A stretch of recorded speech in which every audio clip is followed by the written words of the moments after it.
ensuring minimal environment impact while funding conservation efforts. Additionally, the global ecotourism market was valued at $295 billion in 2023, and is projected to reach $761 billion in 2030, showing its growing role in sustainable development.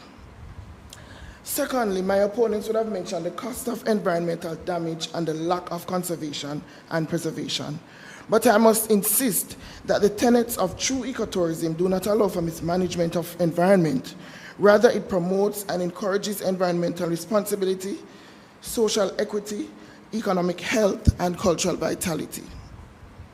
Ecotourism promotes strict visitor limit protocols, among other conservation practices and incentives to conserve the natural surroundings. What really causes environmental harm are improper regulation of tourism and the lack of implementation of proper policies.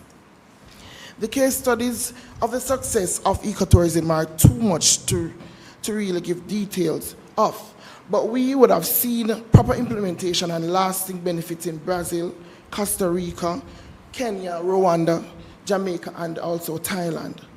My teammates and I will outline the environmental benefits of ecotourism, and we will continue to drill home that sustainable ecotourism benefits the environment, community, and the wider country on a whole when managed properly. What would be the alternative my opponents are proposing? Traditional tourism where local communities and lifestyles are displaced, where ecosystems are altered and destroyed with the building of hotels, roads, and other amenities for guests? No, 1,000 times no. We say the benefits outweighs the cost, and with certification from international ecotourism bodies like TIU, Earthchecks, along with the implementation of policies and regulations for management, the impact of the benefit will be even more widespread and have a greater lasting impact. Judges, we will look at environmental benefits that include 1, environmental conservation, 2, preservation of habitats for numerous flora and fauna, 3, promotion of sustainable practices, 4, increase in in education and environmental awareness, 5, diversification and spread of tourist products, 6, the economic benefits, and cultural preservation, to make number 7. Now I'll be looking at the first 4. In respect to environmental conservation, ecotourism relies on the preservation of natural and their many resources. The entrance fees, tour packages, and other charitable donations are used to bolster the funding for wildlife protection, the preservation, and combined existence of many endemic and endangered plants and animals. Examples of this are seen in Rwanda's Park de Volcans, where the park generates $1 million per year, which is used to manage all the country's protected areas. In addition, ecotourism generates revenue that can protect endangered areas from exploitation, promoting sustainable practices, and involving local populations in tourism management. Successful examples include projects in the Ecuadorian rainforest and gorilla conservation initiatives in Africa, Blue and Jankro Mountain National Park here in Jamaica, which have positively impacted both the environment and the local economies. Secondly, ecotourism includes the protection of biodiversity and the preservation of ecosystems through establishment of protected areas, habitat restoration, and the promotion of controlled interactions with wildlife that aim to protect endangered species and their habitats.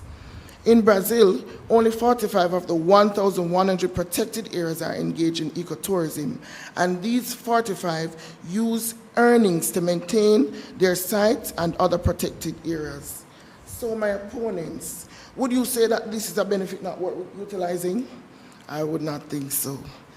Thirdly, the promotion of sustainable practices includes the Never Leave a Trace initiative practiced in numerous ecotourism sites.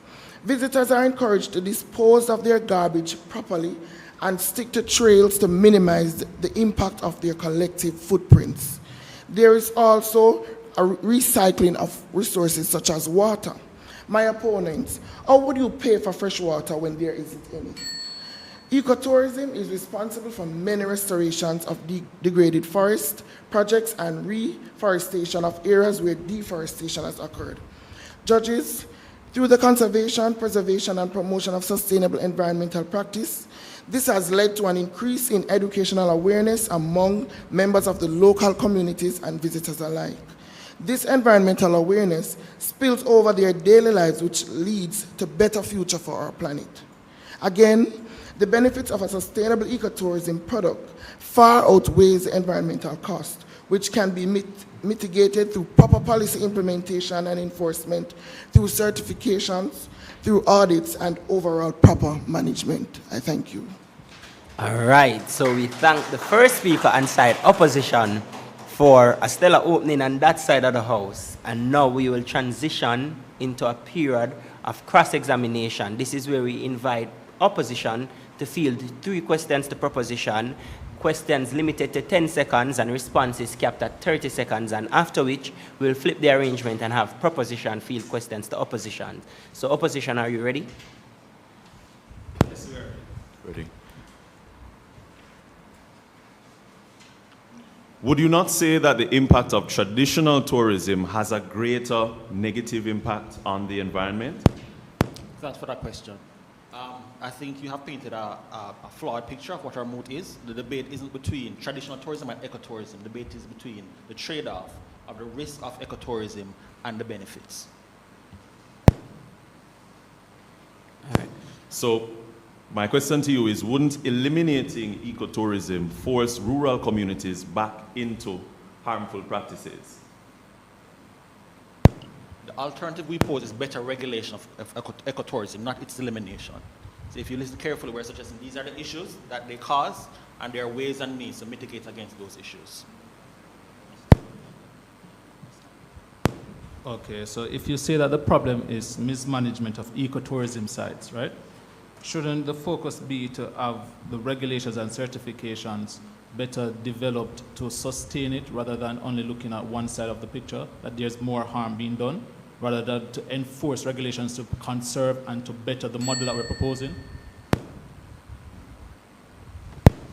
But thanks for that question, but what evidence do you have to say that you can justify what you're basically saying? Because as we know that in Jamaica, a lot of persons are not compliant as it relates to rules, regulations, and policies, right? So even if there are policies that are enforced, what evidence do you have that they would be abided by? All right, so we thank side opposition for their questions, and now we invite side proposition to field questions. All right, so my opponents, I'm going to ask this question. How can we ensure that the revenue from ecotourism is actually reinvested into environmental protection and not just funneled into private or foreign pockets? Thanks for that question. So with the implementation of the ecotourism activities within areas, they are managed and operated by the individuals within the communities. So whether it's tours, whether it's therapeutic spas, the individuals who are within the communities where the activities are taking place are the ones who carry out the activities and the ones who are paid. And they also are involved in the conservation of the environment because this is where they make their money. All right, that's time actually. Yeah, so next question, proposition. All right, so even if ecotourism provides funding for conservation, right, isn't it paradoxical to harm nature in order to protect it? Thank you for that question.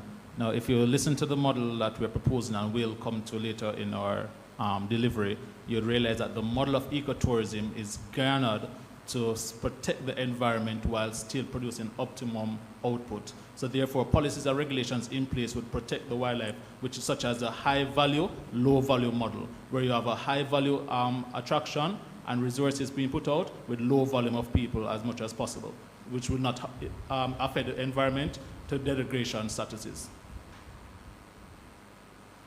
And final question from side proposition. All right, so can wildlife truly remain undisturbed when constantly exposed to human presence, even under so-called eco-friendly practices? So the idea is that the interactions of the individuals will be physical touch or in any way hampered by the individuals who are there.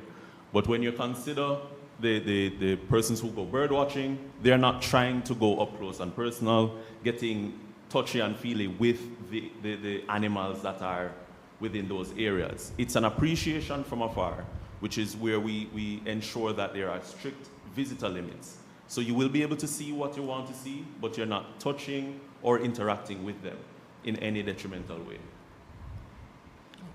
All right, thank you teams for a very interesting first period of cross-examination. We now continue the debate and invite the second speaker on side proposition. Hear, hear.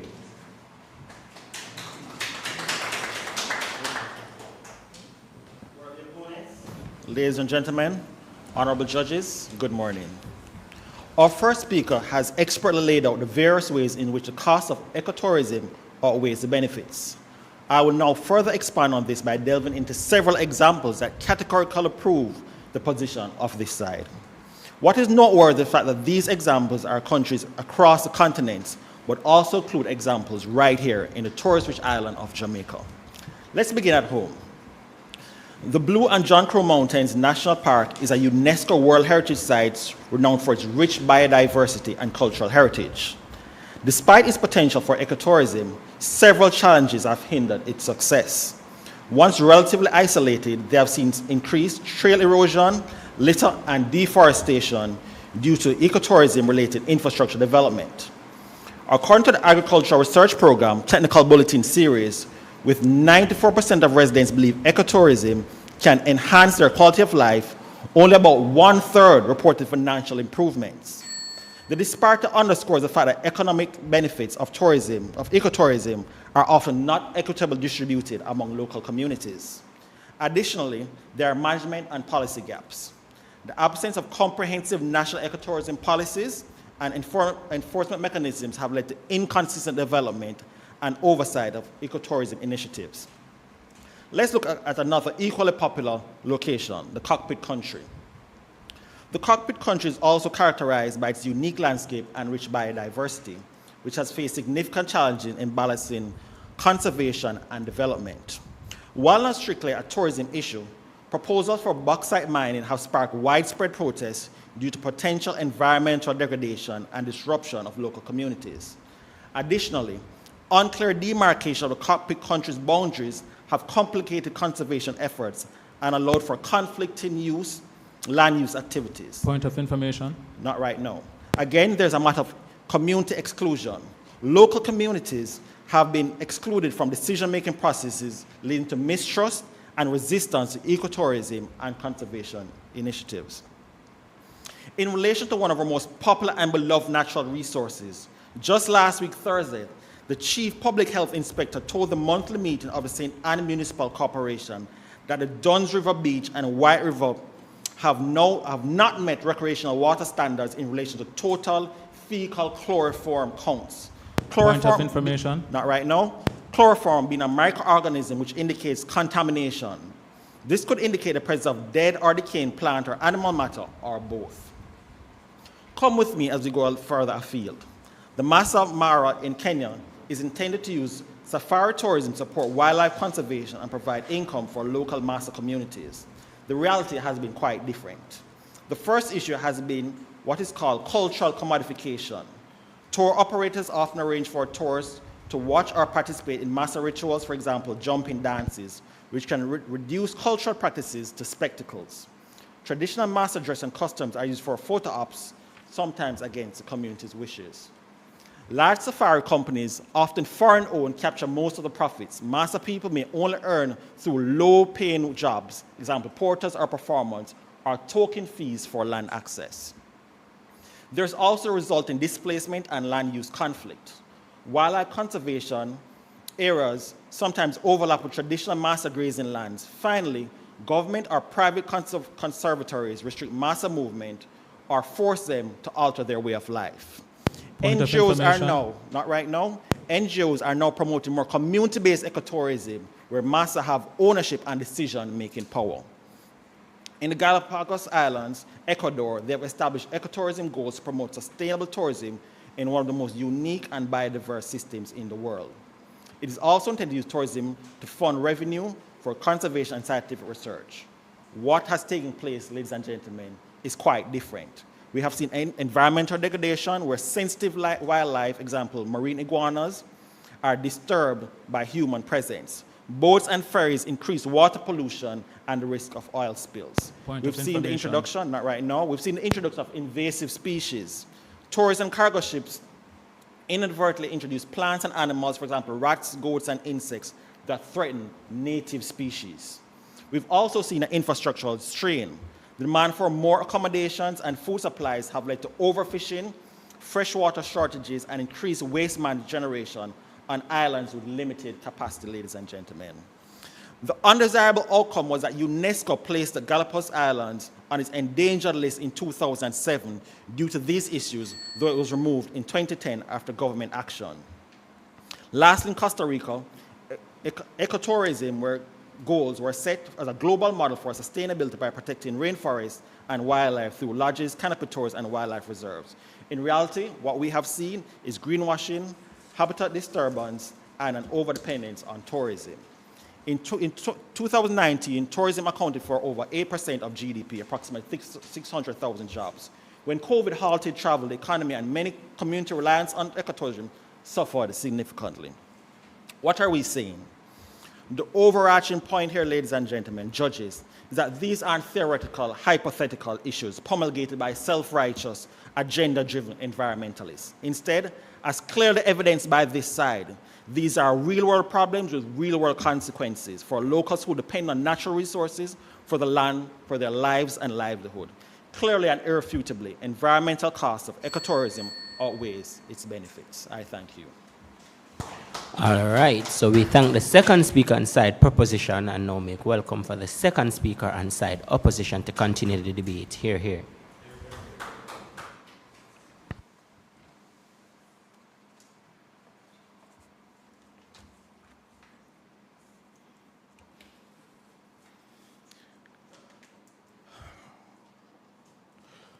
Good morning, everyone, chief adjudicators, my opponents, my teammates. The proposition brought out some issues that they highlighted as problems faced with the ecotourism activities, which really weren't issues with ecotourism, but with the individuals who were participating in it. So the situation is, you will invite persons within a community like the Blue Mountain and Jonquera Mountains, and with them being individuals, they'll say, okay, I want to pick this flower, or I like this butterfly, I want to try and catch it, like our dear swallowtail butterflies. But this is not what ecotourism is about. Ecotourism is about the protection of these environments, the protection of these animals. And ecotourism would be one way that we would be able to reduce the likelihood of, let's say, the country being impacted by mining, because in this current state, we aren't fully utilizing the space with all of the gains that are available to it. Point of information? So, go ahead. How do you separate the issues from the people who create these issues? It seems to be... So the individuals who are there need to be informed, which is what ecotourism champions. We inform and educate individuals about environmental awareness. And so, let me reiterate our position. Ecotourism benefits outweigh the environmental costs that may be associated with it. Ecotourism is the sustainable way to enjoy another country's culture, scenery, and wildlife while preserving the richness that exists within the area that you're visiting. And I'll be highlighting some additional benefits, like the economic gains that my proposed alluded to, but also the diversification and spread, and the preservation of culture. But let's look at the economic gains. In a survey that was conducted at the Zimbabwean Macedonian National Park, which was published in the Journal of Sustainable Business and Economics, 58.8% of the participants observed an increase in their economic growth of the community. And all the participants stated that their standard of living increased over 50%. Let me say it again. everyone who participated within that survey who benefits from the intervention of this national park were all able to increase their standard of living over 50%. Hardly any government sees numbers like these, and that's not a lie.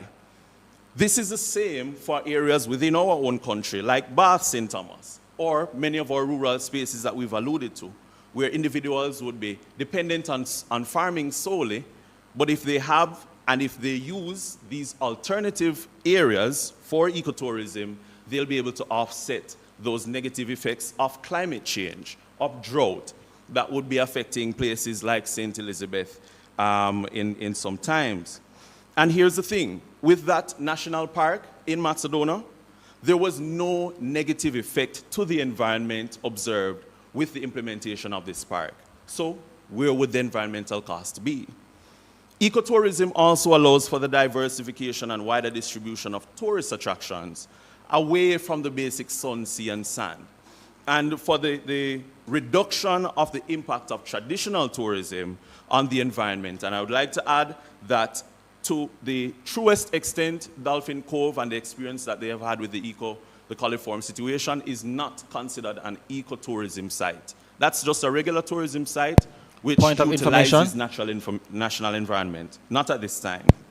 So right here in Jamaica, we see the creation and promotion of national parks, botanical gardens, and tours along heritage trails that emphasize and encourage the visitors to be active participants in the culture. So for example, Treasure Beach with its community-based offerings, the Black River Safari, which with its flora and fauna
Honorable Olivia Babsy Grange mentioned that Jamaica nice, let us protect our paradise, but are you guys for that?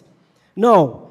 As the final speaker for the proposition, my role is to reaffirm our position, highlight key points, and address any lingering doubts. We open this debate by defining ecotourism as tourism that aims to protect nature and support local communities while minimizing environmental impact. But we have shown clearly and repeatedly that in practice, ecotourism in Jamaica and around the world has failed to live up to this deal. Now, let me recap, or should I say remix, what my team members had said earlier. Our first speaker explained how ecotourism has damaged Jamaica's coral reefs, and we have full evidence when you look at a few years ago when government officials keep warning us that we should leave the parrot fishes alone. Now, mangroves and national parks, despite being marketed as eco-friendly, increased ecotourism leads to pollution, erosion, and disruption of wildlife. Marine parks like Montego Bay and Negril suffer from sunscreen chemicals, anchor damage, and overuse. These ecosystems cannot recover easily. Some may never recover at all. Now, when you look at greenwashing and weak regulation, as my opponents had mentioned, policies will be put in place.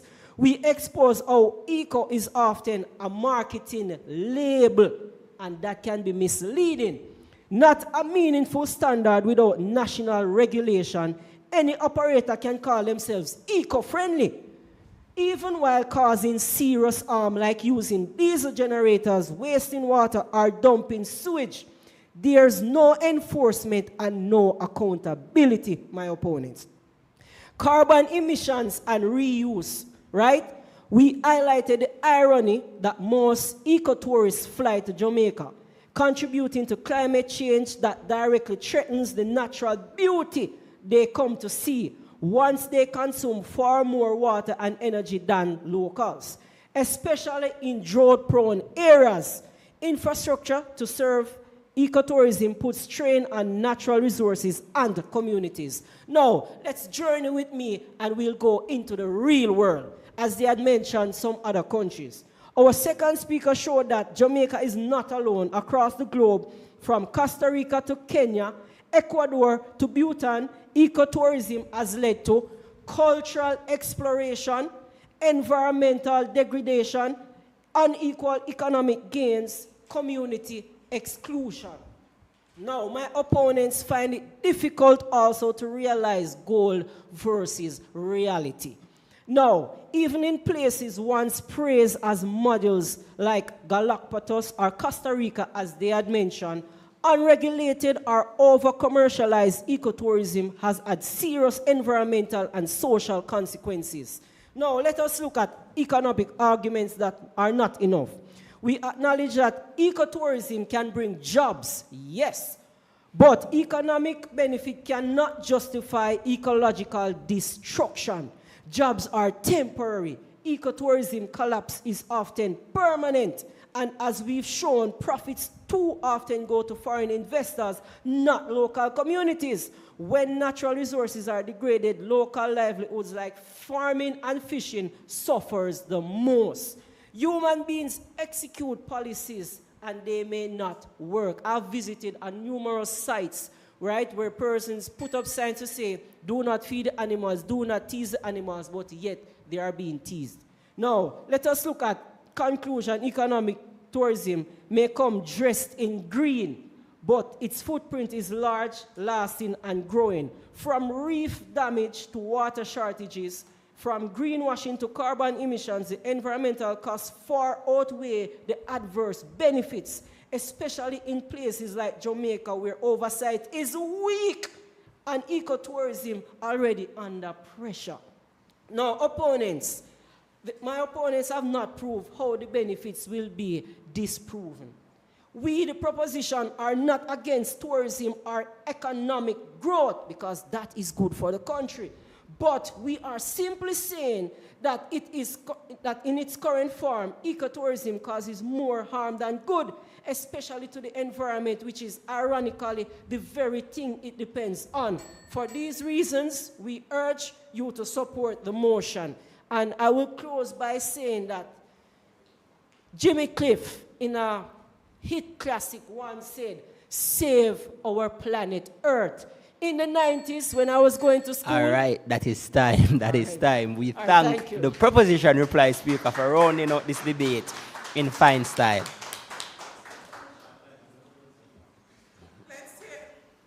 Let's hear it one more time for the teams, ladies and gentlemen.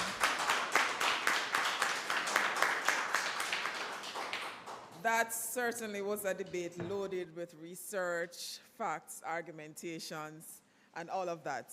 So I know the judges have a task on hand. But just to remind our audience that we had the Real Estate Board as the proponent and the Cannabis Licensing Authority as the opponent, and they debated the moot, be it resolved that the environmental costs of ecotourism outweigh its benefits. We want to keep the conversation going, so for those of you online, are you for or against the moot? Just drop it in the chat so we can see where you stand.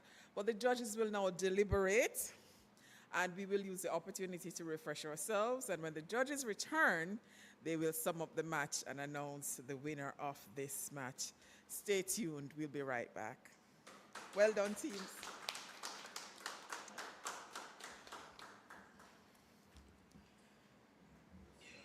So you went to school in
So welcome back, ladies and gentlemen. An interesting and riveting match just unfolded before us, and the motion was, be it resolved that the environmental costs of ecotourism outweighs its benefits. On side proposition, we had Real Estate Board, and in opposition, we had the Cannabis Licensing Authority. So let's get into it. When we are debating a moot that speaks about environmental costs of ecotourism outweighing its benefits, then naturally we're going to expect to hear arguments about how exactly is the environment impacted, right? So side proposition rather, started out the debate, and they gave us the definitions of the key terms such as ecotourism, environmental cost, and outweigh, right? They told us that theoretically speaking, when we consider ecotourism, it sounds like a win-win, but in practice, it brings about serious and irreversible consequences. And on side opposition, we get a direct contestation to that idea, because side opposition says that ecotourism in its natural state has certain restrictions and limitations that prevent some of the harms that side proposition rather would claim that exists when we engage in ecotourism. So what were the real key turning points in this match?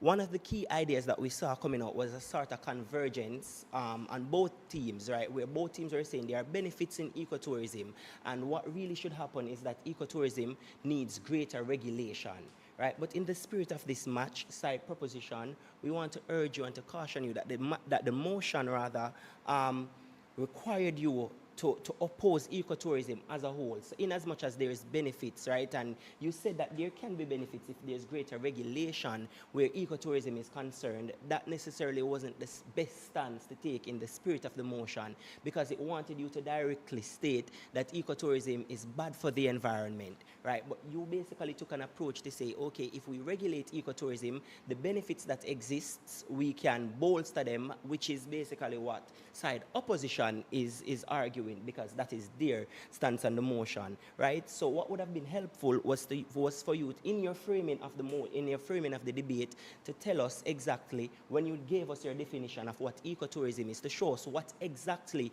do you guys on your side consider to be ecotourism, because in the absence of that, another convergence or another convergence that we got in the debate was this issue of ecotourism versus tourism, and there was no clear distinction or demarcation in your framing or in your setting up of the motion. So what, as a panel of adjudicators, what we got was a lot of back and forth on things that are happening in the space, and you claiming it to be ecotourism, but on side opposition, they are claiming that this is just regular mass tourism. So because of that absence of proper framing on the debate, we kind of had this.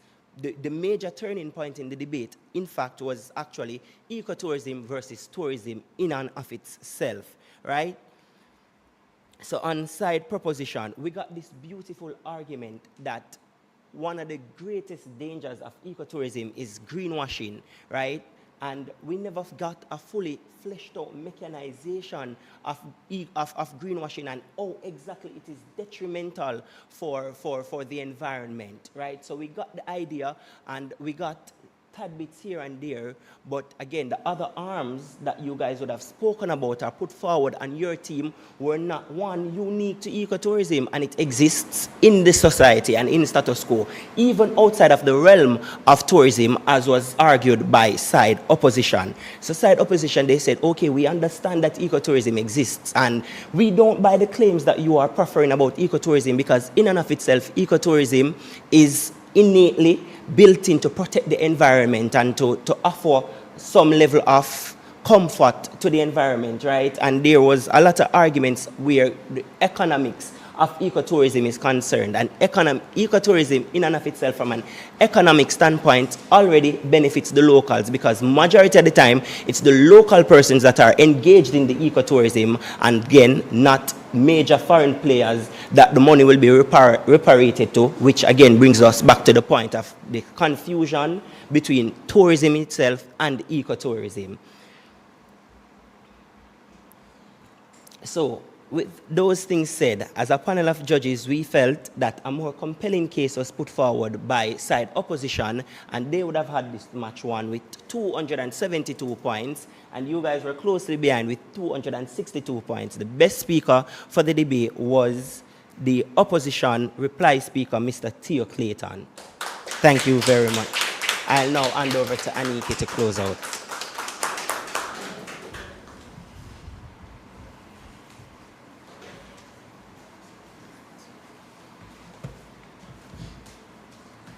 Thank you very much, Chair Adjudicator. Let's hear it one more time for the teams.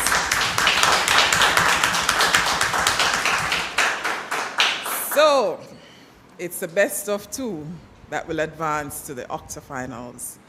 We have Real Estate Board winning one match. We have Cannabis Licensing Authority winning one match. So we're not quite sure who will advance from this match, but by the end of the week, teams, you will know who will advance. But well done. It's been a very good match. And for those of you online, stay tuned. We have another exciting match coming up when TPDCO and PICO will match up at 11:45. Thank you for joining us. You can shake hands and meet each other next round.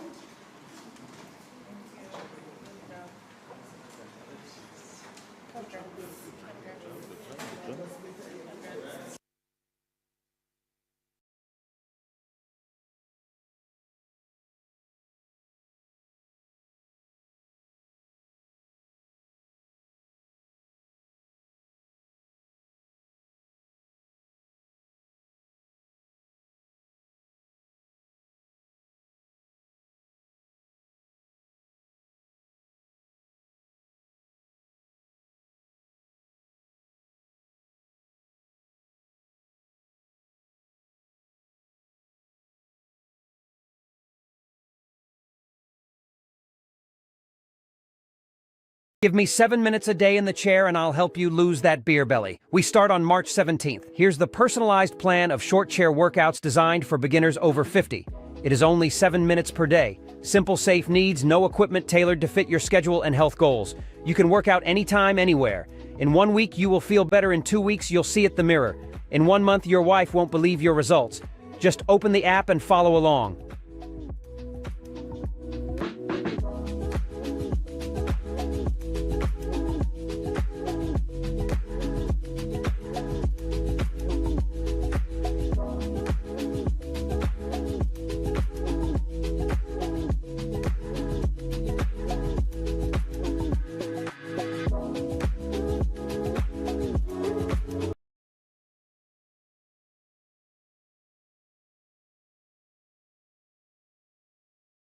Discover a simple yet brilliant hack to cool your home in just 90 seconds. It is about to change the way Americans keep cool forever. Tired of stuffy, scorching rooms? This mini portable air cooler is the revolutionary cooling solution that saves you money while keeping your home refreshingly cool. Invented by a Harvard Uni student who cracked the code to rapid cooling, this portable air cooler is now sweeping America. Here's how it all started. Martin, a brilliant engineering student, came up with the idea after his school's budget cuts left them with a broken aircon system during a 30-degree summer heat wave. He and his classmates were stuck trying to study in sweltering conditions, and when their request for a fix was ignored, Martin took matters into his own hands. Gifted with a natural talent for engineering, Martin reverse-engineered an aircon unit, using the Bernoulli principle to create a device that recycles cold air, ensuring no energy is wasted. His invention? A groundbreaking device that rapidly cools any room while slashing energy consumption by 90%. Testing showed classroom temperatures dropped from 86 degrees Fahrenheit to a comfortable 65 degrees Fahrenheit in just 2 minutes, all while using just a fraction of the power of regular AC units. As word spread about this one-of-a-kind invention, investors quickly lined up, but when an aircon company offered Martin millions for the rights, he refused. He wanted to keep it affordable and accessible for everyone, and for that, he was expelled from uni. But that did not stop him. Teaming up with expert engineers, Martin perfected the device and launched AiraBreeze to bring affordable cooling to homes across America. AiraBreeze cools rooms in just minutes, recycling cold air to ensure no energy is wasted. It's 98.7% cheaper to run than traditional air conditioning, saving you money every time you use it. Its unmatched cooling technology passes water over a precision-engineered cooling element, rapidly dropping the temperature in rooms up to 398 square feet. Just fill it with water, plug it in, and watch as AeroBreeze delivers fresh, cool air at practically zero cost. Whether you already have aircon or not, this one is a cheaper, more efficient alternative that can work in any room. Thousands of Americans are making the switch and loving the results. Don't wait. Beat the summer heat and save big with AeroBreeze. Limited stock available at an exclusive 50% discount. Act now before it's too late. Click the link now to secure yours and enjoy cost-free cooling today.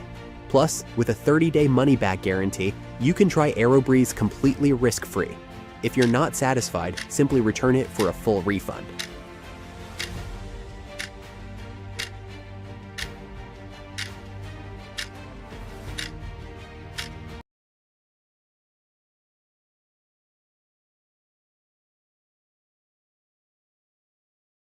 Very special moment.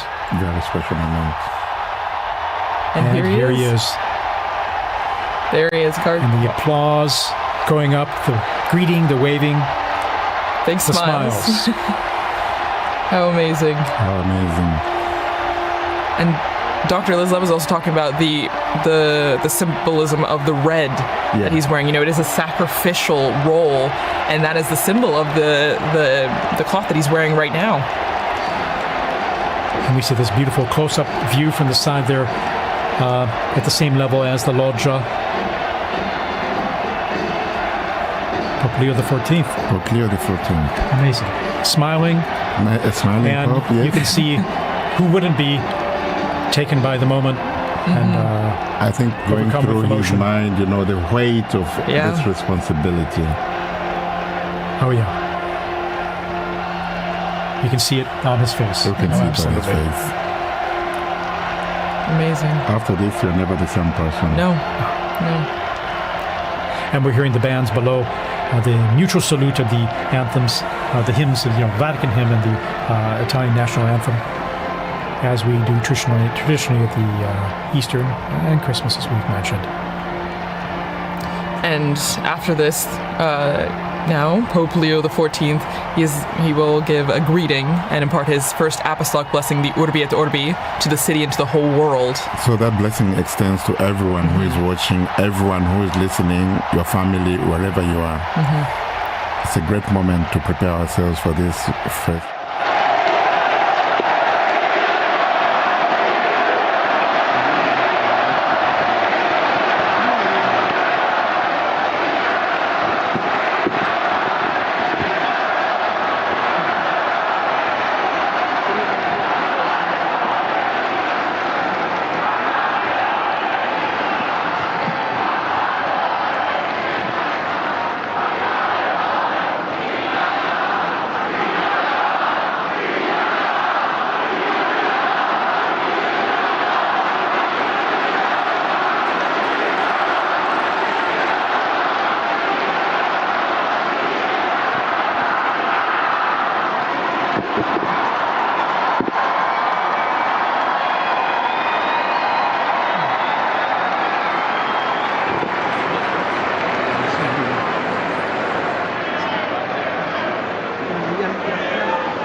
La pace sia con tutti voi.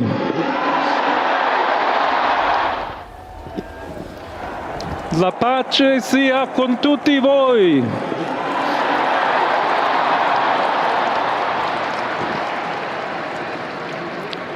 Fratelli, sorelle carissimi, questo è il primo saluto del Cristo risorto, il buon pastore che ha dato la vita per il gregge di Dio. Anch'io vorrei che questo saluto di pace entrasse nel vostro cuore, raggiungesse le vostre famiglie, a tutte le persone, ovunque siano, a tutti i popoli, a tutta la terra. La pace sia con voi.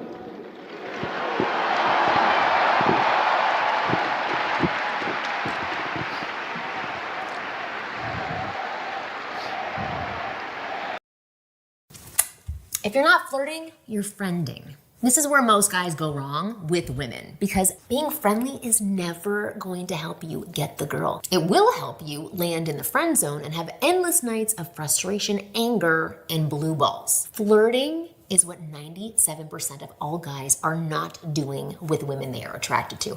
And it's not your fault. You've never been taught how to flirt, and women don't make it easy to try. So after a few failed attempts, you probably just gave up and stuck with the nice guy routine to stay safe, but not anymore. I'm going to teach you how to flirt by introducing you to the F formula. The F formula gives you the ability to flirt with any woman, anytime, any place. And more importantly, this flirting formula eliminates the chances of coming across as sleazy or creepy and lets you win over any woman, anywhere, in a matter of minutes, no matter how attractive or sought after she is, which means no friending guaranteed. If you're interested in having the power to quickly create emotional connections with women that are sexual in nature, then here's what I suggest. I want you to go take a look at my top-rated program, The F Formula, by clicking the link below in the description box. Or I think you can click somewhere on the screen now and it will still take you to that same page. It's a program that shows you how to flirt with women and tap deeper into our emotions, because good flirting bypasses the logical brain and goes straight to our emotional core. It triggers a gut reaction that fires up our emotions, unlike the typical conversations that we have with most guys, which fall flat. The F Formula shows you a simple framework that'll make flirting feel like second nature, including some word-for-word examples to help you get the hang of it. So this is the fastest way I know of to create that gut-level attraction and sexual tension that we women find irresistible. To learn more on how to quickly and easily ignite feelings of emotional connection in any woman you speak to through flirting, all you have to do is click the button on your screen now, and I think there's one below. I've made you a free video that reveals to you what the F Formula is all about. And this video is not going to be available forever, because if every guy on the street discovered this formula, it would lose its value. So if you want to check it out, now is the best time. Just click that link somewhere or click the button and go watch the video now.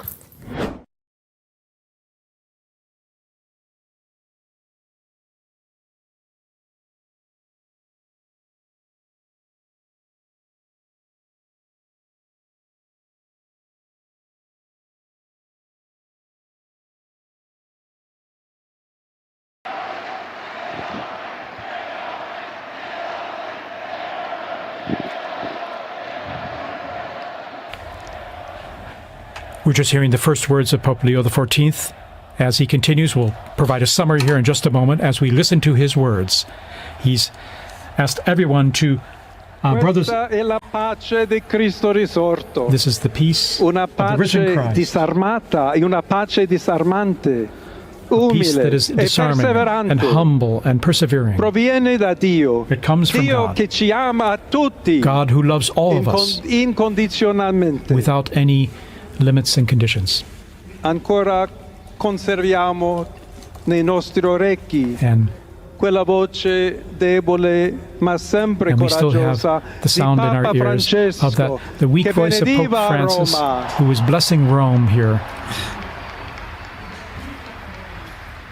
We have that fresh in our minds, in our hearts, in our ears, hearing his voice. Il Papa che benediva Roma, The Pope who was blessing dava la sua Rome, benedizione al mondo giving his blessing intero to the world quella mattina del giorno di on Pasqua. that morning, on that day of Easter Sunday. Consentitemi di dar seguito a quella stessa benedizione. Allow me to continue Dio that ci vuole same bene. blessing. Dio vi ama tutti. God loves E il everyone. male non prevarrà. Evil will not Siamo prevail. tutti nelle mani di We are Dio. all in the hands of God. Pertanto, senza paura, So without fear, uniti, united, mano nella mano con Dio hand in e tra hand, di noi, with God and among andiamo ourselves, avanti. we go forward. Siamo discepoli di Cristo. We are disciples of Christ. Cristo ci precede. Christ goes before us. Il mondo ha bisogno della sua luce. The world needs his light. L'umanità necessita di Lui come Humanity il ponte needs per him. essere raggiunta da Dio e dal suo amore. But as the bridge between God and his love. Aiutateci anche voi, poi gli uni gli altri a costruire ponti. May we all con il build dialogo, con bridges l'incontro, with dialogue and unendoci encounter, tutti per essere un solo so that we popolo, can all be sempre in pace. one people, all in peace. Grazie a Papa Francesco. Thank you, Pope Francis, for all you've done. We're hearing the first words here of Pope Leo XIV, just elected Pope. Voglio ringraziare anche tutti i confratelli cardinali I'd like to also che thank my hanno brother cardinals scelto me who chose per essere me to successore di be Pietro the successor e of Peter camminare insieme a voi and to come Chiesa walk unita, along with you, cercando sempre la pace, la giustizia, searching all together cercando for peace and sempre justice, lavorare come uomini and e working donne together, fedeli a Gesù Cristo, men and women faithful senza to Christ, paura, without per fear, proclamare il Vangelo, to proclaim the per gospel, essere missionari. to be missionaries.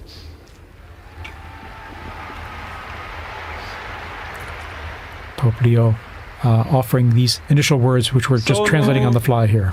Un figlio di Sant'Agostino. I'm a son of St. Augustine, and I'm an Augustinian Che ha detto: con voi sono cristiano e per voi vescovo. with you I am a Christian, and for you I am a bishop. Camminare insieme So may we all verso quella walk patria together towards that, la quale Dio ci ha preparato. to the place that God has prepared for us. May we walk Alla together, Chiesa accompany each other. To the Church Di Roma, of Rome, un saluto speciale. a special greeting. As Bishop of Rome, of course, a special greeting.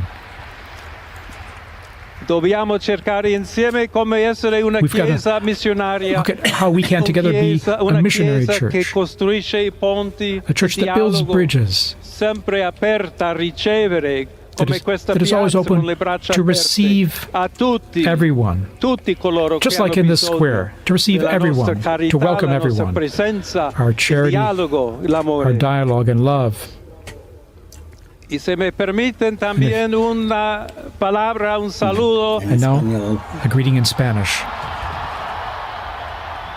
Please allow me here A to todos aquellos, y en modo particular a mi querida diócesis de Chiclayo en el Perú. So to all of you, but especially to the people of my diocese of Chiclayo in Peru, Donde un pueblo fiel ha acompañado a su obispo, ha compartido su fe y ha dado tanto para seguir where we had such faithful siendo people iglesia accompanying fiel de the bishop, Jesucristo. and we had such faithful A people tutti voi, helping the fratelli e bishop. sorelle di Roma, d'Italia, di tutto il mondo, all of you, vogliamo essere the una people of chiesa Rome and of Italy, sinodale, una chiesa che cammina, una chiesa che we need cerca to be a sempre la synodal pace, church, a cerca church that's a sempre la pilgrim, carità, cerca that sempre di shows essere charity vicino always, specialmente a coloro che soffrono. and especially is charitable to those who are suffering. Oggi, Today, il giorno della supplica alla Madonna di Pompei. Today is the day of praying to the Nostra Madonna Madre of Maria Pompeii. vuole sempre camminare con noi, stare vicino, Our Blessed Mother Mary always aiutarci wants con to la be sua close to intercessione, il us. suo amore. She always Allora wants vorrei to pregare intercede for insieme a us voi. through her love. Preghiamo insieme per questa nuova missione, Let us pray together però for per this tutta new la mission, Chiesa, per for la pace all of the nel church, mondo. for peace in the Chiediamo world, questa grazia speciale that she di will Maria, help us nostra give us madre. a special grace, our mother. Ave Maria, piena di grazia, Hail Mary, il full of Signore è con grace, te. the Lord is with Tu you. sei benedetta fra le donne, You are blessed among e women, benedetto è il frutto del tuo and blessed seno, is the fruit Gesù. of your womb, Jesus. Santa Maria, Holy Madre Mary, di Dio, Mother of God, prega per noi peccatori, pray for us sinners, adesso e nell'ora della now and at the nostra hour of our morte. death. Amen. Amen. Hey everyone, I'm Emily Campagno. Catch me and my co-hosts Harris Faulkner and Kaylee McEnany on Outnumbered every weekday at 12 p.m. Eastern, or set your DVR. Also, don't forget to subscribe to the Fox News YouTube page for daily highlights.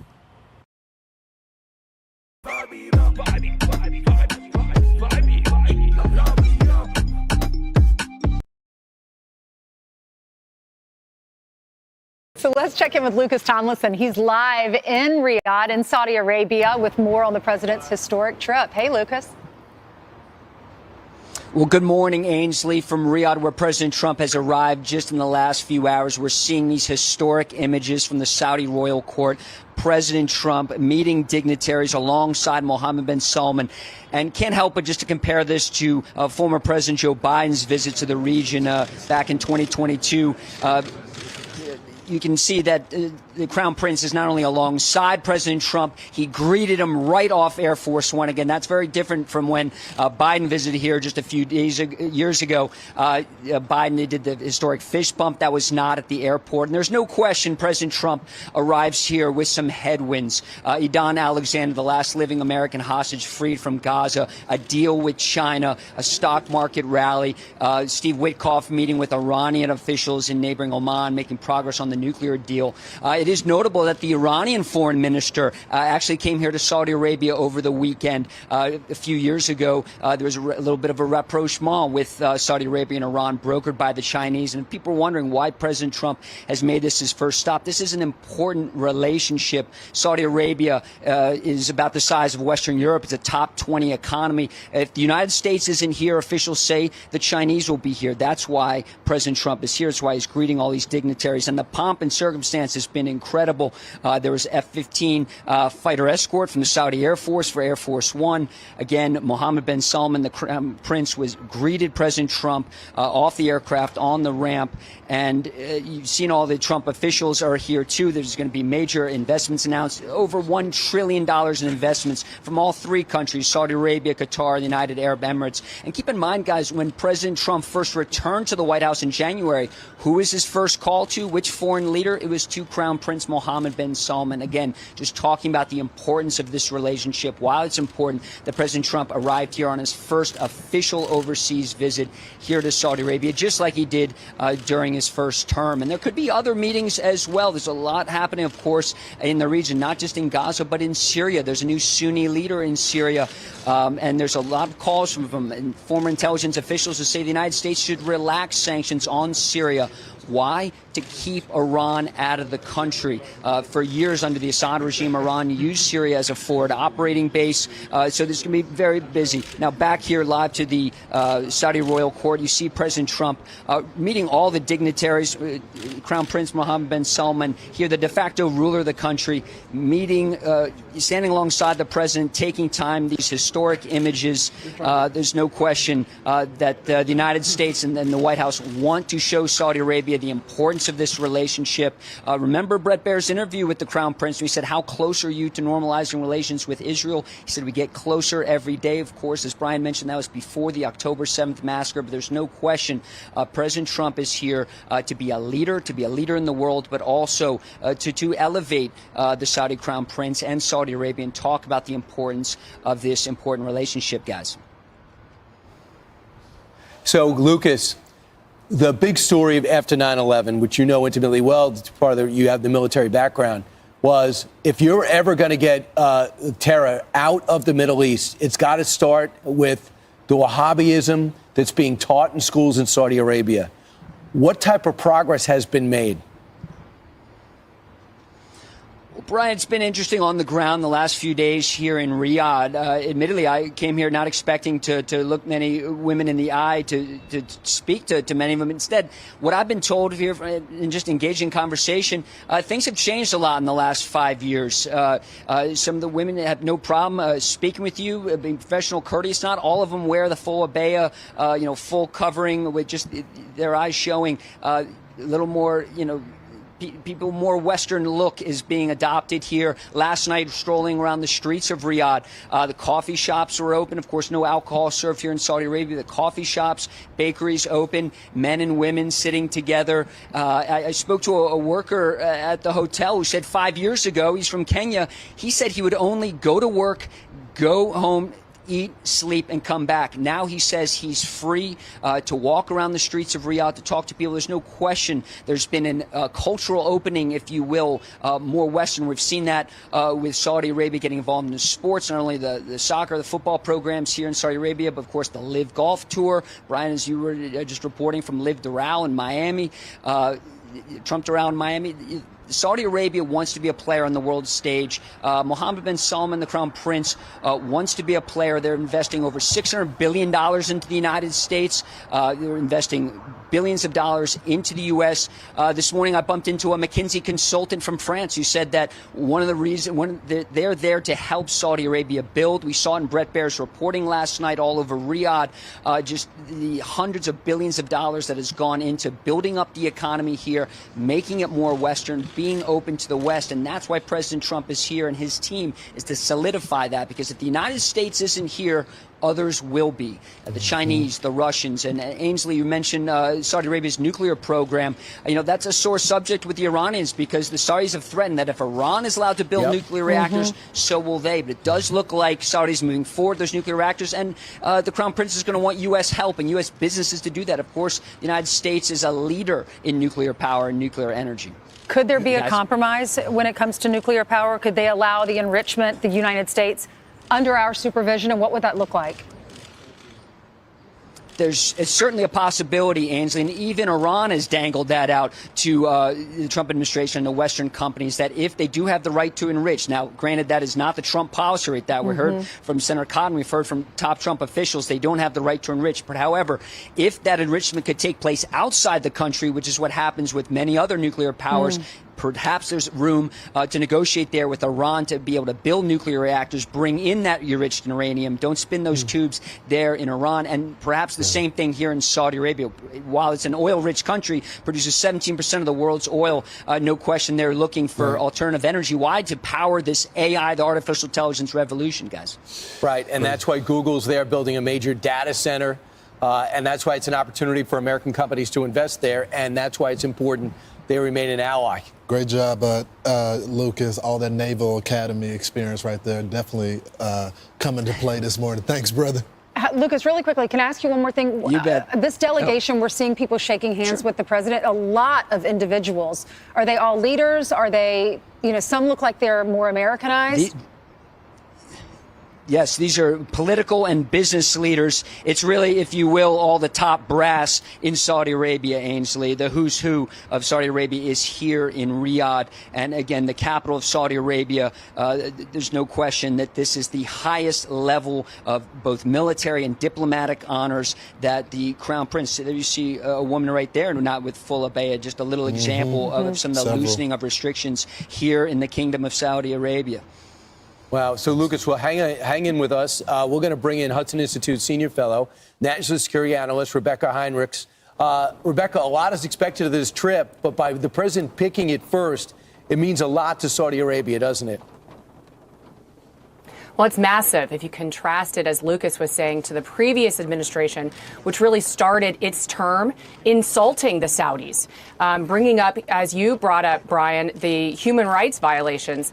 And it really had a chilly effect on U.S., Saudi, and Gulf relations throughout the entire term of the Biden administration. So now the Trump administration is coming in and saying, look, we have some serious overlapping interests. Let's focus on those. We care about human rights, but if you really do want to see improvements in human rights across the world, that's a situation in which the United States is the strongest power, which means we got to box out the Chinese. We got to box out where the Chinese are coming into these Gulf states. And so first and foremost, you have to have the United States have this close partnership with the Saudis and the Emiratis in particular. Right, just a note that with our delegation much smaller, and they just greeted MBS, and there's Susie Wiles having some quality time with MBS. Real quickly, though, Rebecca, this is important because Iran wants to unite the Muslim world, the Arab world, and our relationship with the Saudis could stop that, right? Oh, totally. I mean, you want to have the United States, and this is why the Abraham Accords were so successful during the first Trump administration, is because President Trump was clear, we stand with Israel, we're not going to compromise on that. But here, look, we can collaborate to counter Iranian hegemony, to counter terrorism throughout the Middle East. And we can do that collaboration with you, Saudi Arabia, with you, United Arab Emirates. And remember, it was the United States with the Saudis and the Emiratis that took care of the Houthis during the first Trump administration. All of that really was set back during the Biden administration whenever the United States didn't have such a close relationship with the Saudis.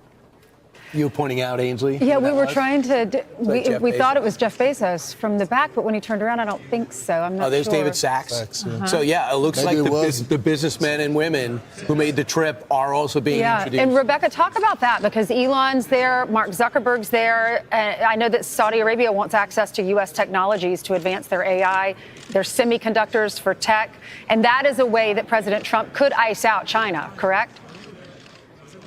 Oh, yeah. You want to ice out the Chinese, and you want the United States to be the preeminent power. So you have to look to see where are the advantages of your partners. They're going to be working on this kind of technology.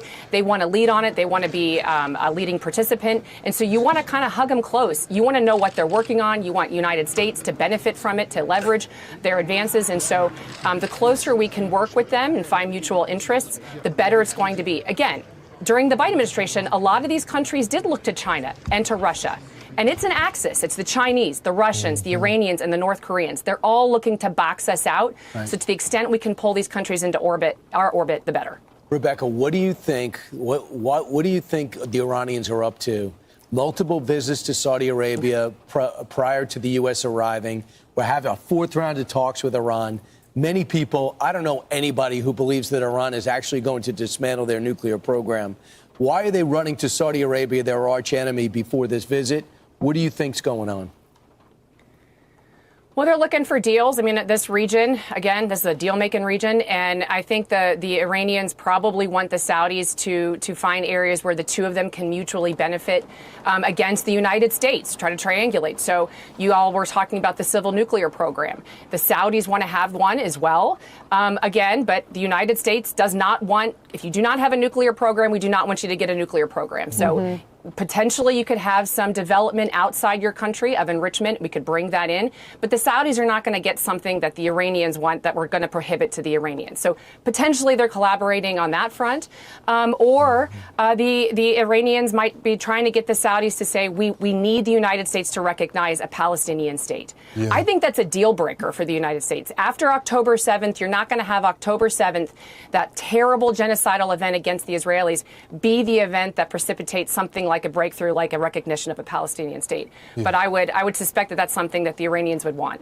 And real quickly, Rebecca, you got Elon Musk right there with the Crown Prince and the President of the United States having this thorough conversation. As you can see, he's getting more time than the rest of the business community. Respected by everybody around the world for his technology. Absolutely. It's just not some knuckleheads in Seattle who want to burn Tesla. Exactly. Yeah, we don't care. Rebecca, can we get back to what you were talking about when it comes to the Palestinian state? There has to be some middle ground, though, right? Hamas has to go, but it looks like a lot of people in the Arab and Muslim world, the thought of there not being a Palestinian state worries them, and it seems like it's a deal breaker for them. I think you made an important point, though, earlier, which is that they don't want to take any of the individuals in Gaza, though, that are suffering under, really, it's Hamas's fault that they're suffering, but the Israelis are trying to take out Hamas the best that they can. And I would just suggest, look, there's plenty of Muslim states, more than 24 Muslim states, and any of these Gulf partners can take more of the individuals who are currently residing in Gaza. I mean, and I would say there's only one Jewish state, and so I think that after October 7th, the world has changed, and so that might be something that's important to them. But again, I think President Trump has enormous power and leverage, and he can strike other deals with them that would be important and bring true and lasting peace. And I think, again, it's going to be staying really close with our partners, our allies, the Israelis. Hey, Rebecca, last question for this portion of our program was we watched the American delegation meet the Crown Prince. How how disturbed or how worried are the Israelis that we are not necessarily communicating with them like we were earlier, and that maybe a lot of these talks and the deal with the Houthi rebels was done without their consultation, Eden Alexander negotiations, without them intimately involved? How worried are they? I think that I think we got to be honest, they're nervous. The first administration's success, again, I would return to what worked the first time. Hold the Israelis very close, even as you extend an open hand to the Gulf partners. That seems to be a little bit different this time, although our ambassador in Israel, Mike Huckabee, has said no, the United States is still ironclad committed to Israel. So there might be just a little bit of disinformation happening in the media, so we kind of have to sit tight and be patient. But I would understand. I would understand why the Israelis would feel a little bit uncomfortable. I would just encourage, our administration and the Bibi Netanyahu administration to make sure that they're standing shoulder to shoulder after all this trip and to demonstrate that there's no light between us. Yeah, Israel will always be an ally of America. That goes back to biblical times. So it's a commitment that we, as a country, as a Christian country, have made. But thank you so much. I'm Steve Ducey. I'm Brian Kilmeade. And I'm Ainsley Earhart. And click here to subscribe to the Fox News YouTube page to catch our hottest interviews and most compelling analysis.